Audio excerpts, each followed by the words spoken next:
In this video, I'm going to show you how you can connect Dropbox in Slack Workspace.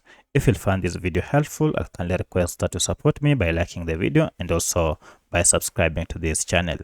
Alright, so for you to be able to connect Dropbox to your Slack Workspace, all you need to do is to go ahead and install it direct from Slack. To do this, go to your account, and once you are here, head down here to add apps, and then go ahead and search for Dropbox here. Alternatively, you should be able to find Dropbox under recommended apps, and as you can see, mine is here. So if you click on install, this will take you to this Dropbox page where we can now just add to Slack. At this point, you need to go ahead and connect to Slack by tapping on connect to Slack. Now this will direct you to go ahead and log into your Dropbox account before you can be able to connect it to Slack. So once you have logged in with your Dropbox details, go ahead and click on continue for you to be able to complete this process.